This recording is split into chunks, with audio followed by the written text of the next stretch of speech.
اس نے میرے بالائی جسم پر رحمت اللہ کے کپڑے دیکھ لیے تھے۔ رحمت اللہ کدھر ہے؟ میں نے عقب میں سرکنڈوں کی طرف اشارہ کیا۔ مار دیا اس کو بھی؟ نہیں، وہ صرف بے ہوش ہے۔ میری ران کا چند دن پرانا زخم پھر خون اگلنے لگا تھا۔ اس کے علاوہ جہاں جنگلی سور کی خوفناک ٹکر لگی تھی وہاں بھی زخم ہو گیا تھا اور مسلسل خون رس رہا تھا۔ میری تلاشی لینے کے بعد پولیس اہلکاروں نے مجھے بے دردی سے رائفلوں کے بٹ مارے اور گالیوں کی بوچھاڑ کر دی۔ پھر رحمت اللہ کی قمیص، ٹوپی اور جرسی میرے جسم سے نوچ لی گئی۔ مجھے یکبستہ زمین پر اوندھا لٹا دیا گیا اور میرے ہاتھ پشت پر ہتھکڑی سے جکڑ دیے گئے۔ قبرستان کی طرف ابھی تک فائرنگ جاری تھی۔ یہ فائرنگ زیادہ تر پولیس والوں کی طرف سے ہو رہی تھی۔ پولیس اہلکار مجھے دھکیلتے اور گاہے بگاہے رائفل کے بٹ مارتے ہوئے واپس قبرستان کی طرف لے چلے۔ نیم بے ہوش رحمت اللہ کو اٹھا کر سرکنڈوں سے باہر لایا جا رہا تھا۔ سرکنڈوں سے باہر لے جا کر مجھے ایک بند جیپ میں بٹھا دیا گیا۔ 3 رائفل بردار میرے ارد گرد بالکل چوکس تھے۔ پاس ہی ایک دوسری جیپ کھڑی تھی، یہ چھت کے بغیر تھی۔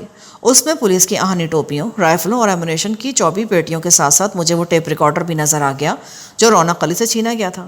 ایک مسلح حوالدار ٹیپ ریکارڈر کے پاس موجود تھا۔ میرا اور ٹیپ ریکارڈر کا فاصلہ بمشکل 30 فٹ ہوگا، لیکن اب یہ ناقابل عبور فاصلہ بن چکا تھا۔ ایک اور لرزہ خیز منظر 2 لاشوں کا تھا۔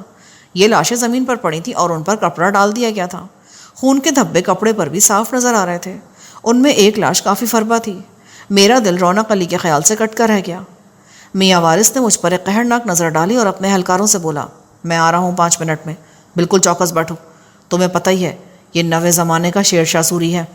ایک ہیڈ کانسٹیبل نے آگے بڑھ کر ایک بار پھر میری ہتھکڑی چیک کی اور اطمینان سے سر ہلا دیا۔ میاں وارث کے قبرستان کی طرف جانے کے بعد ایک بار پھر فائرنگ میں تیزی آ گئی۔ یہ 3-4 منٹ تک جاری رہی، پھر خاموشی چھا گئی۔ پولیس والے اب قبرستان میں کچھ اور آگے چلے گئے تھے۔ انہوں نے شاہ نواز کے ایک زخمی ساتھی کو پکڑ لیا تھا اور اسے کھینچتے ہوئے جیپوں کی طرف لا رہے تھے۔ 2 افراد اس سے پہلے پکڑے جا چکے تھے۔ کچھ دیر بعد میاں وارث واپس آئے تو میں نے اس سے کہا، اگر تم کہو تو میں اندر موجود لوگوں سے بات کرتا ہوں۔ وہ لڑنا نہیں چاہتے، وہ گرفتاری دینا چاہتے ہیں، بس انہیں ڈر ہے کہ… میرا فقرہ بھی مکمل نہیں ہوا تھا کہ وارث نے ہاتھ گھمایا اور الٹے ہاتھ کا زوردار تھپڑ میرے چہرے پر لگا۔ میں سیٹ پر ایک طرف کو جھک گیا، منہ میں خون کا نمکین ذائقہ گھل گیا۔ وارث دھاڑا، ہمیں کسی کتے سے پوچھنے کی ضرورت نہیں کہ ہمیں کیا کرنا ہے اور کیا نہیں۔ پھر اس نے اپنے KSI کو کچھ ضروری ہدایات دیں اور اچھل کر جیپ میں بیٹھ گیا۔ چند ہی لمحے بعد جیپ کچے راستے پر دھول اڑاتی تیزی سے سرکنڈوں کے ساتھ ساتھ آگے بڑھ رہی تھی۔ قبرستان میں ہونے والی فائرنگ کی آوازیں پیچھے رہتی جا رہی تھیں۔ کہاں لے جا رہے ہو مجھے؟ میں نے ہمت کر کے پوچھا۔ گھبراؤ مت، جہاں بھی لے جائیں گے وہ جگہ تیری شان کے مطابق ہوگی۔ وارث نے زہرخند لہجے میں کہا، آخر تو کوئی معمولی بندہ نہیں ہے، اپنی ہوشیاری کی وجہ سے بہت بڑا چودھری بن چکا ہے، بڑی اونچی پگ ہے تیرے سر پہ، اور پھر تو ایک بہت بڑے خاندان کا جوائی بھی تو ہے۔ ہم نے تجھ سے کوئی گستاخی کر کے اپنے پیٹوں پر لات تھوڑی مارنی ہے، پوری عزت دیں گے تجھے۔ میں خاموش ہو گیا۔ میرا اندازہ تھا کہ مجھے کسی قریبی تھانے یا چوکی میں لے جایا جا رہا ہے، لیکن آدھے گھنٹے میں جو کچھ ہوا وہ میری توقع کے بالکل برخلاف تھا۔ پولیس کی جیپ درختوں کے ایک ویران جھنڈ میں رکی۔ یہاں ایک نیلی ڈاٹسن کار موجود تھی۔ کار پر گجراوالا کا نمبر تھا، اس کے شیشے رنگدار تھے۔ قریبی 2 مسلح دیہاتی موجود تھے۔ مجھے لگ رہا تھا کہ میں نے ان میں سے کم از کم ایک بندے کو کہیں دیکھا ہے۔ مجھے کھینچ تان کر جیپ سے اتارا گیا اور کار میں سوار کرا دیا گیا، لیکن کار میں سوار ہونے سے پہلے میری جوتی اتروا لی گئی۔ اس کے علاوہ مجھے کچے راستے پر تھوڑا سا چلایا بھی گیا۔ ان دونوں حرکات کی وجہ چند گھنٹے بعد میری سمجھ میں آئی۔ کار میں سوار ہونے کے فوراً بعد مجھے کچھ اندازہ ہو گیا کہ میرے ساتھ کیا ہونے والا ہے۔ کار نے تیزی کے ساتھ سفر کیا۔ کار کے اندر مکمل خاموشی و شدید تناؤ تھا۔ ایک سفید پوش پولیس اہلکار بھی کار میں موجود تھا۔ کہاں لے جا رہے ہو مجھے؟ ٹسکے، وہاں تمہیں سیخ کباب اور تکے وغیرہ کھلائیں گے۔ لیکن یہ راستہ تو قلعہ والا کو جاتا ہے۔ پولیس والے نے طنزیہ انداز میں کہا، دراصل تمہیں اپنی بیوی سے محبت ہی اتنی تھی کہ ہر راستہ تمہیں اپنے سسرال کی طرف جاتا لگتا ہے۔ واہ بھائی، میاں بیوی میں سلوک ہو تو ایسا۔ اب قلعہ والا کی آبادی سامنے نظر آ رہی تھی۔ جلد ہی ہم آصف جاں کی مشہور و معروف حویلی میں داخل ہوئے اور احاطے میں درختوں کے نیچے رک گئے۔ شکاری کتوں کی لرزہ خیز آوازیں ایک بار پھر میرے کانوں میں پڑنے لگیں۔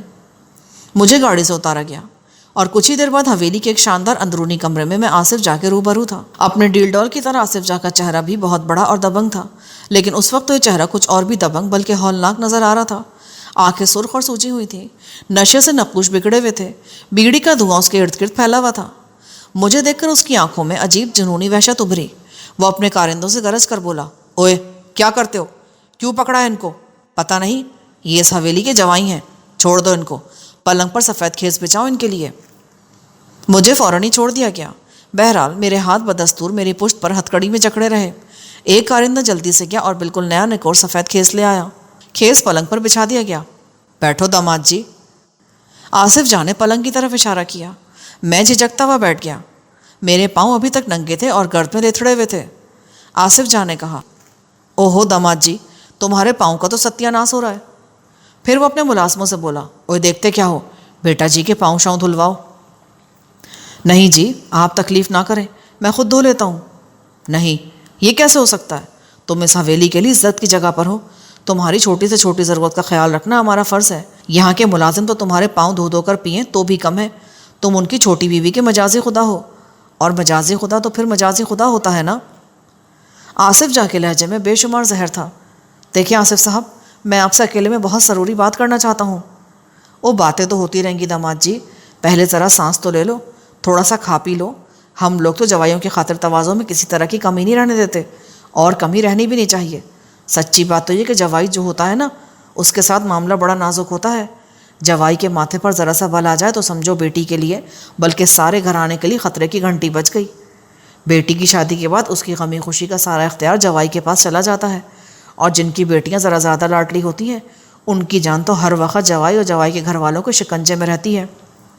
میں جانتا ہوں آصف صاحب، آپ کا غم بہت بڑا ہے۔ میں اسی بارے میں آپ سے ایک بالکل خاص بات کرنا چاہتا ہوں۔ میں آپ کو او یار پھر وہی بات کرتے ہو، میں تمہیں بتا تو رہا ہوں کہ تسلی سے ساری بات کریں گے، بالکل بے فکر رہو۔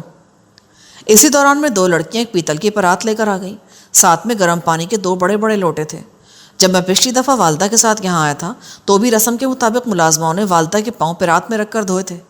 بعد ازاں میرے بہت انکار کے باوجود میرے پاؤں بھی دھوئے گئے۔ اب پھر وہی عمل ہو رہا تھا، مگر اس مرتبہ اس عمل کے پیچھے میزبانی کے بجائے شدید قسم کا طنز اور طیش پوشیدہ تھا۔ آصف جا کے اصرار پر مجھے اپنے پاؤں پیتل کی پرات میں رکھنا پڑے۔ پاؤں واقعی بہت گندے ہو رہے تھے۔ خوبرو ملازمہ نے پہلے اپنے ہاتھوں سے تھوڑی سی مٹی جھاڑی، پھر گرم پانی والا لوٹا پاؤں کی طرف بڑھایا۔ ایک لہجہ پہلے مجھے احساس ہوا کہ کوئی گڑبڑ ہے، لیکن تب تک دیر ہو چکی تھی۔ ملازمہ پلاسٹک کے لوٹے کو ٹوٹی کی طرف سے پکڑ کر میرے پاؤں پر انڈیل چکی تھی۔ یہ تقریباً ابلتا ہوا پانی تھا۔ مجھے لگا جیسے میرے دونوں زخمی پاؤں آگ میں ڈال دیے گئے ہیں۔ میں نے تڑپ کر پاؤں پیچھے ہٹا لیے، مگر تب تک پانی اپنا کام کر چکا تھا۔ پاؤں کی اوپری کھال جل کر کباب ہو چکی تھی۔ کچھ دیر بعد کھال کا کافی حصہ اوپر سے اتر گیا۔ آصف جان نے چلا کر ملازمہ سے کہا، اوئے کڑیے، یہ کیا کر دیا تو نے؟ کھانا خراب، تو نے دیکھا نہیں تھا پانی کو؟ وہ خاموشی سے پیچھے ہٹ گئی۔ ظاہر ہے اس کا کوئی قصور نہیں تھا۔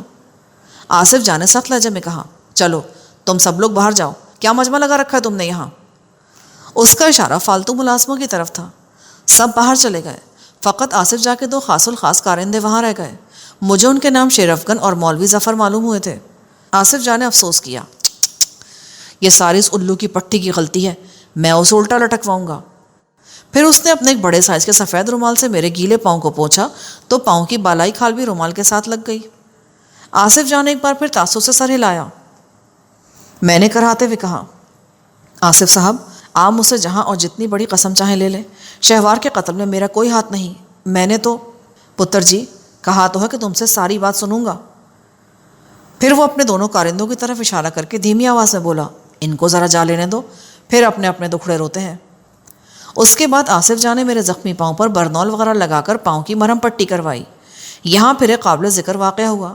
دونوں پاؤں پر پٹیاں باندھ کر انہیں آپس میں بھی ایک دوسرے سے باندھ دیا گیا، یعنی دونوں پاؤں جکڑ دیے گئے۔ اسی دوران میں دو ملازم کھانا لے آئے۔ اب دوپہر ہونے والی تھی۔ میں نے ناشتہ نہیں کیا تھا، اس کے باوجود بھوک کا دور دور تک پتہ نہیں تھا۔ کھانا بڑے اہتمام سے لایا گیا تھا۔ دو بڑے بڑے گول ٹرے تھے جن میں پھولدار خوان بچھے ہوئے تھے۔ گرم پلاؤ سے بھاپ اٹھ رہی تھی۔ مختلف اقسام کے سالن تھے، ساتھ میں تلی ہوئی مچھلی کے بڑے بڑے ٹکڑے تھے۔ آصف جا بولا، چلو پہلے تھوڑی سی پیٹ پوجا کر لیں، میں نے بھی بس صبح تھوڑی سی سردائی ہی پی تھی، مجھے بھوک نہیں ہے۔ میں نے کراتے ہوئے کہا، پاؤں کی جلن ناقابل برداشت تھی۔ کھانا شروع کرو گے تو بھوک بھی لگ جائے گی داماد جی، اور پھر مچھلی بھی ہے، یہ تو تمہاری پسندیدہ شے ہے۔ یہ کوئی فارمی مچھلی نہیں ہے، فارمی مچھلی تو ہم ساری کتوں کو ڈال دیتے ہیں، یہ اصلی راوی دریا کی رہو ہے۔ اس وقت میرا بالکل جی نہیں چاہ رہا۔ کیسی باتیں کرتے ہو پتر جی، ایسی سردی میں تو تمہارے جیسے جوان جہان بندے مچھلی پر ٹوٹ پڑتے ہیں، اور پھر اپنے سسرال میں تو مچھلی اور ککڑ بٹیرے وغیرہ کھانے کا مزہ ہی کچھ اور ہوتا ہے۔ آصف جا کے لہجے کی تہ میں طنز آمیز نفرت کی آگ پھنکار رہی تھی۔ مجبوراً مجھے کھانے میں شریک ہونا پڑا۔ ذہن میں ان گنت اندیشے کلبلا رہے تھے، پتہ نہیں آصف جاں میرے ساتھ کیسا سلوک کرنے جا رہا ہے۔ یہ کھانا جو میں کھا رہا تھا وہ بھی مشکوک تھا، اس کھانے کے بعد میں کسی طرح کی بے ہوشی یا موت کا شکار ہو سکتا تھا۔ آصف جاں مجھے اصرار کر کے کھانا کھلا رہا تھا۔ میری ہتھ کڑی کھول دی گئی تھی، تاہم مسلح محافظ کمرے کے اندر اور باہر موجود تھے۔ میرے پاؤں مسلسل مذاقہ خیز حالت میں بندھے ہوئے تھے۔ یہ حالت ایسی تھی کہ مجھے خود اپنے آپ پر ترس آنے لگا۔ پیٹ بھر گیا تو میں نے کھات ہٹا لیا۔ اسی وقت آصف جاں نے اصل کھیل شروع کیا۔ وہ بڑی محبت سے بولا، اور کھاؤ داماد جی، داماد جتنا ٹھوس ٹھوس کر کھاتے ہیں نا، سسرالیوں کا دل اتنا ہی باغ باغ ہو جاتا ہے، چلو کھاؤ شابش۔ میں سمجھ گیا کہ آصف جاں بدترین ہتھ کنڈوں پر اتر رہا ہے۔ اچانک 2 افراد نے مجھے دائیں بائیں سے دبوچ لیا، تیسرے نے پستول نکال لیا اور زہرناک لہجے میں بولا، کھاؤ جناب، بڑے لمبڑ صاحب اتنی محبت سے کہہ رہے ہیں۔ آصف صاحب، آپ بہت بڑی غلطی کر رہے ہیں، بلکہ یہ دوہری غلطی ہے۔ ایک طرف آپ مجھ بے گناہ کو مار دیں گے، دوسری طرف میری بیوی اور آپ کی بیٹی کے اصل قاتل آپ کے سامنے دندناتے رہیں گے۔ اصل قاتل چودھری عزیز تھا اور موکھل ہے۔ میں آپ کو پوری بات تفصیل سے بتا دیتا ہوں اور ثبوت بھی دے دیتا ہوں، اگر آپ… میری بات مکمل نہیں ہوئی کہ آصف جاں نے کھڑے کھڑے زوردار ٹھوکر میرے منہ پہ رسید کی۔ ایک بار پھر منہ کے اندر خون کا نمکین ذائقہ گھل گیا۔ آصف جاں بے پناہ قہر کے ساتھ دھاڑا، کھڑے کھڑے منہ کیا دیکھ رہے ہو؟ مچھلی کھلاؤ اس کو، آج جتنی بھی مچھلی ہے ساری اس کو کھانی ہے۔ اس کے گلے تک مچھلی ٹھونس دو، اگر ایک ٹکڑا بھی باقی بچا نا تو وہ ٹکڑا… وہ اتنے طیش میں تھا کہ اپنے ملازموں کے ساتھ بھی بدزبانی پر اتر آیا تھا۔ لمحوں میں میرے لیے جیسے قیامت برپا ہو گئی۔ میرے پاؤں بدستور سفید رنگ کی سوتی پٹی میں جکڑے ہوئے تھے۔ شیر افغن اور مولوی ظفر نے مجھے دائیں بائیں سے دبوچ لیا۔ ایک پہلوان نما کارندے نے میرے گلے میں مفلر ڈال کر پیچھے کی طرف کھینچا۔ بے ساختہ میرا منہ کھل گیا۔ ایک شخص نے میری بانچوں میں ہاتھ دیا اور دوسرا زبردستی مچھلی میرے منہ میں ٹھونسنے لگا۔ وہ مچھلی پوری طرح میرے منہ میں نہیں گھسڑ سکا، کچھ میرے نتنوں میں چلی گئی، کچھ اس نے میرے منہ پر مل دی۔ ایک اور شخص نے میری بانچوں میں انگلیاں دے رکھی تھی اور ساتھ ساتھ پھنکار رہا تھا، منہ کھولو چودھری صاحب، منہ کھولو جی۔ لگتا تھا کہ وہ وحشت کے عالم میں میری بانچیں چیر کے رکھ دے گا۔ پس منظر میں کتوں کا شور تھا جو کبھی کم اور کبھی زیادہ ہو جاتا تھا۔ اب یہ سب کچھ میری برداشت سے باہر ہوتا جا رہا تھا۔ میرے لہو میں چنگاریاں سی چھوٹ گئیں۔ میں نے نتائج سے بے پرواہ ہو کر سر کی ایک زوردار ٹکر پہلوان نما شخص کی ناک پر رسید کی۔ وہ اس زبردست حملے کے لیے بالکل تیار نہیں تھا، بلکہ شاید ان میں سے کوئی بھی تیار نہیں تھا۔ پہلوان ٹکر کھا کر دور جا گرا۔ مجھے زبردستی مچھلی کھلانے والے کے چہرے پر میرا طوفانی گھونسا لگا۔ اس کا جبڑا چٹکنے کی مدھم آواز ابھری۔ اپنے دونوں جوڑے ہوئے پاؤں میں نے تیسرے شخص کے سینے پر رسید کیے۔ اس کے بعد کچھ دیر کے لیے حویلی کے اس کمرے میں زلزلہ سا برپا ہو گیا۔ میں نے آصف جاں کے کارندوں کو کارگر ضربیں لگائیں۔ انہوں نے کئی بار مجھے دبوچنا چاہا، لیکن میں ہر بار مچھلی کی طرح تڑپ کر ان کے ہاتھوں سے نکل گیا۔ میری سب سے بڑی مجبوری میرے بندھے ہوئے پاؤں تھے۔ اگر میرے پاؤں آزاد ہوتے تو شاید چند لمحوں میں لڑائی کا نقشہ بدل جاتا، تاہم میں اب بھی کوئی کسر نہیں چھوڑ رہا تھا۔ بعد میں میرے ساتھ جو کچھ ہونا تھا وہ تو ہونا ہی تھا، لیکن اب میں دل کی بھڑاس پوری طرح نکال لینا چاہتا تھا، اور میں نے حقیقی معنوں میں لمبڑ آصف اور اس کے گماشتوں کو ہکا بکا کر دیا۔ آصف جاں کے ہاتھ میں اب پستول تھا، مگر اس کی سمجھ میں نہیں آ رہا تھا کہ وہ اس پستول کا کیا کرے۔ وہ چلا رہا تھا، مارو اس کو، مار دو، لیکن مارنے والے تعداد میں کافی زیادہ ہونے کے باوجود بے بس ہو گئے تھے۔ ان میں سے کئی ایک کے تھوبڑے لہو لہان تھے۔ ان کی آنکھوں میں ناشتہ و خوف اس بات کا گواہ تھا کہ میں نے اس چھت کے نیچے مزاحمت کا حق ادا کر دیا ہے۔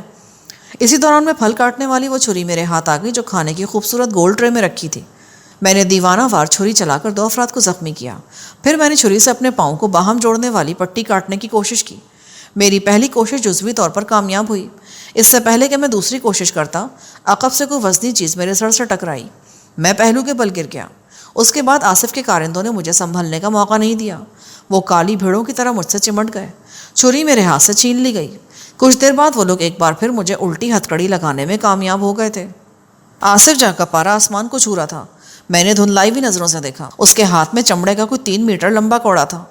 وہ خوفناک آواز میں بولا، تو نے میری بچی کو جتنا تڑپایا ہے، میں اسے 1000 گنا زیادہ تڑپاؤں گا تجھے، اور ساتھ ساتھ تیرے گھر والوں کو بھی۔ ایک ایک سے گن گن کر حساب لوں گا۔ اس کے ساتھ ہی کوڑا شائیں کی مخصوص آواز کے ساتھ حرکت میں آیا اور میری ننگی کمر پر جیسے کسی نے دہکی ہوئی سلاخ رکھ دی۔ میں سینے کی پوری قوت سے چلایا، آصف، میں نے تیری بچی کو نہیں مارا، میں نے نہیں مارا۔ تو نہیں مارا ہے کتے، طریقہ کوئی بھی ہو، مگر اسے موت کے منہ تک تو نہیں پہنچایا ہے۔ اس نے مجھ پر کوڑوں کی بارش کر دی۔ کوڑے کی مار کوئی معمولی نہیں ہوتی۔ بندے کو ایزا پہنچانے میں یہ طریقہ ان گنت زمانوں سے یوں ہی مقبول نہیں ہے۔ کئی چوٹیں جسم کو سن کر دیتی ہیں، کئی کچھ دن بعد اپنا سر کھونے لگتی ہیں، لیکن یہ کوڑا تو شاید بے ہوش یا نیم مردہ شخص کو بھی اذیت کا احساس دلانے میں کامیاب رہتا ہے۔ میں قالین پر ماہی بے آب کی طرح تڑپتا رہا اور آصف جہاں مجھے مارتا رہا۔ میں بہت ضبط کر رہا تھا مگر کسی وقت بے ساختہ چلانے پر مجبور بھی ہو جاتا تھا۔ آخر میری ہمت جواب دے گئی اور مجھ پر غشی کی سی کیفیت طاری ہو گئی۔